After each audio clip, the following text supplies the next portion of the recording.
Hi, Rob Leonard here in the Hazel's Wine Department, and we are bringing you Zuper Zale for the week of May 2nd. John was the first one to pull you down. He took one drink and he started to clown. Passed you the Hazel, Jane, and Jack. Penelope got you and passed you right back.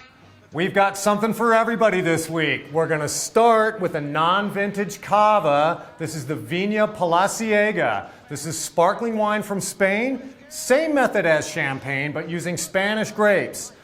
This is a really complex, great, deep version of this wine.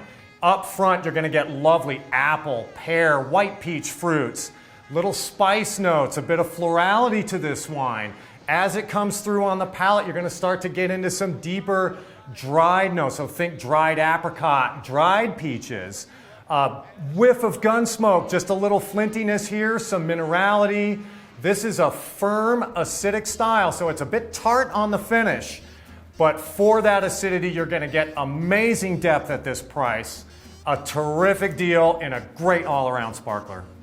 Next up, we're off to New Zealand for the 2019 Framingham Sauvignon Blanc. This is coming from Marlborough, the definitive classic region for Sauvignon Blanc in New Zealand, and this shows that area beautifully. Straight up citrus, grapefruit, lime, star fruit, but this is going to show more depth than your typical Sauvignon Blanc from that part of the world. You're also going to get into some stone fruits, a little bit of grassiness, a hint of gooseberry, even a bit of earthiness coming through. On the finish, nice and mineral. A lot of these wines, as you know, can have almost too much acidity. They can just be too biting. This one walks a very nice line right down the middle in terms of acidity. As an overall Sauvignon Blanc, this is a can't miss deal.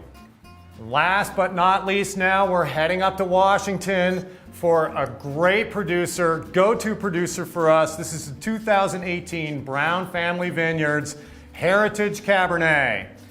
This is a restaurant-only label, so if you're not familiar with the label but you are familiar with Brown, you'll still understand the wine that's in this bottle. This is Washington Cab all the way. Up front, leather, earth, cocoa, and spice.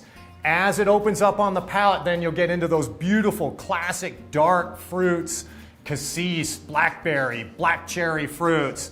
On the finish, the oak comes through very nicely, balances the wine beautifully. This is a Washington Cab, so some good firm tannin is going to show up on the finish. Little bit of grip, but the acid balances that nicely. The tannins are very fine, eminently drinkable wine from an absolutely respected producer. John was the first one to pull you down. He took one drink and he started to clown. Passed you the Hazel, Jane, and Jack. Penelope got you and passed you right back.